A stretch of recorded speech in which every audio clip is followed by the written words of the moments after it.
네, 돈이 보이는 투자 함께 하도록 하겠습니다. 금요일 이 시간 ETF 시장 이야기를 통해서 투자의 아이디어 여러분 확인해 보시죠. 미래에셋자산운용 ETF 운용 부문의 김민 본부장 함께합니다. 어서 오세요, 본부장님. 네, 안녕하십니까? 네, 반갑습니다. 네, 반갑습니다. ETF계 백종원으로 지금 계속해서 활동하셨는데 오늘 이제 저희 둘이 하는 시간은 마지막이고 예, 예. 물론 매경지TV의 다른 콘텐츠를 통해서도 우리 김민 본부장님 볼 수 있을 텐데 여러분들 항상 우리 김민 본부장님 만날 때 ETF계 백종원 이러면 더 금방 예. 반갑게 인사를 해주실 거라 믿습니다. 네, 자, 물론입니다. 이번 주에는 새롭게 상장된 ETF들이 꽤 있었어요. 네, 네. 그래서 두 가지 ETF를 가져와 봤고요. 네.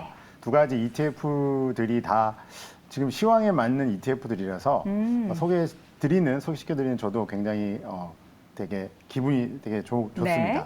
첫 번째 ETF는 타이거 글로벌 혁신 블루칩 탑10 ETF인데요.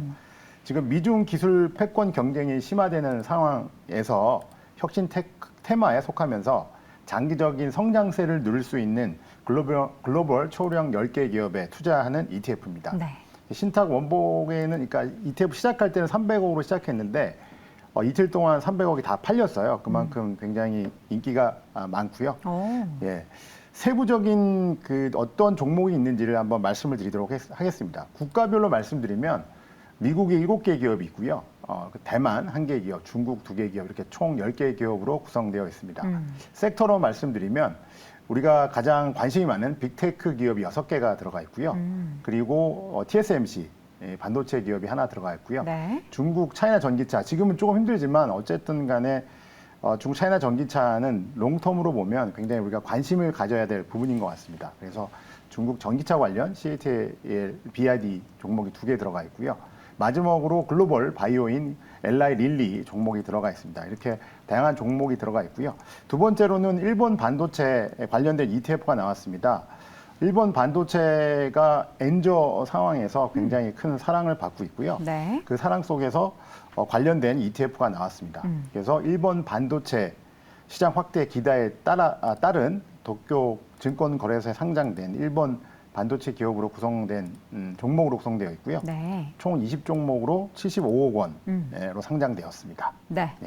자, 이렇게 해서 신규 상장된 ETF들을 쭉 봤는데 말씀해 주신 것처럼 굉장히 시의성이 있는 ETF라서 여러분들의 또 많은 관심을 받을 거라고 생각이 듭니다.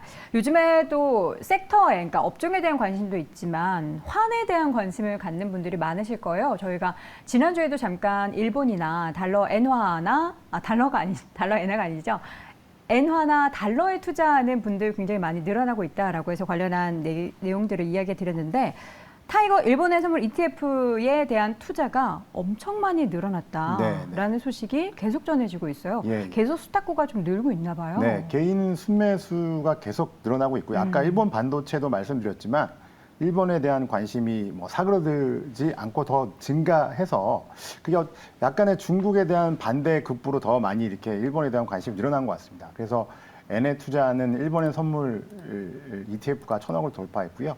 일본 관련된 산업 관련된 ETF들 아까 일본 반도체뿐만 아니라 일본의 자동차라든지 일본의 로봇이라든지 이런 분들도 계속 ETF가 만들어질 것 같아서 상장될 예정이라서 많은 관심 부탁드리도록 하겠습니다. 네.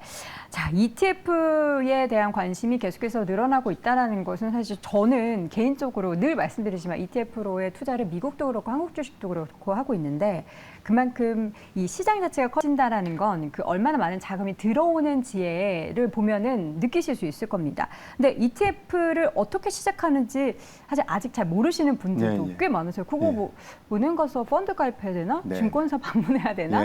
이렇게 생각하시는 분들을 위해서 ETF 시작 어떻게 해야 되는지 좀 소개해 주시죠. 그 ETF의 시작을 알기 위해서 ETF 탄생부터 잠깐 말씀을 드리면 좋을 것 같아요. 많은 분들이 이제 ETF를 많이 이제 활용하신 분들이 있고 이제 저희들은 1인이라 부르는데 이제 주린이가 아니라 이제 1인이 분들도 계시는데 이분들이 관심 있는 게 이제 ETF는 언제 탄생했지라고 고민을 많이 하시는데 ETF는 지수를 추종하는 상장된 펀드입니다. 그래서 지수를 추종하는 펀드를 인덱스 펀드라 부르고요.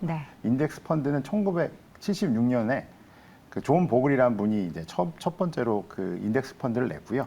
그 뒤에 이 인덱스 펀드를 상장한 게 ETF인데 그 시간이 이제 17년이 걸려서 1993년에 스테이트 스트리트 글로벌 어드바이저라는 운용사에서 네. 이제 스파이란 특허로 이제 첫 번째 글로벌리 이제 ETF가 탄생하게 됩니다. 네. 예. 우리 시청자분들도 미국 주식하는 분들은 스파이, 뭐 크크크 이런 대표적인 지수 관련한 인덱스 ETF를 많이들 들어보셨을 거예요. 근데 중요한 거는 ETF가 어떻게 이렇게 좀 빨리 성장할 수 있었던 건지가 궁금한데 이유가 있을까요? 네, 일단은 ETF 자체의 혁신성이라고 말씀드릴 수 있을 것 같습니다. 아까 말씀드린 대로 존 보울이라는 분이 인덱스 펀드를 만들었는데 그 인덱스 펀드가 시간이 지나면서 굉장히 크게 잘 발전을 했습니다. 근데 그것을 이제 상장하면서 주식의 장점을 또 시장에서 사고 팔 수 있는 장점을 누리면서 21세기의 가장 큰 금융 상품의 혁신의 하나의 어떤 큰 이정표가 될 것 같고요. 네네. 그리고 두 번째로는 이제 합리적인 보수인 것 같습니다. 펀드보다 운용 보수 같은 섹터를 운용하도록 ETF 운용 보수가 훨씬 낫고요. 네. 그리고 ETF는 직상장으로 개인 간의 거래이기 때문에 판매 보수가 없습니다. 네. 그래서 그런 부분에 있어서 훨씬 더 수수료가 수수료 저렴하다. 저렴하다라는 부분들이 시장에 큰 매력을 갖고 온 것 같습니다. 네, 국내 ETF 상장 종목은 약 750개 정도가 됩니다. 사실 글로벌 ETF가 약 9,800개인 거에 비해서는 아직은 적지만 앞으로도 계속해서 편리하게 투자할 수 있는 대안으로 여러분들도 ETF 관심 있게 지켜보시면 좋을 것 같습니다. 자, 오늘 이렇게 해서 돈이 보이는 투자 함께했고요. 미래에셋 자산운용 ETF 운용 부분에 김민 본부장 함께했습니다. 고맙습니다. 네, 감사합니다.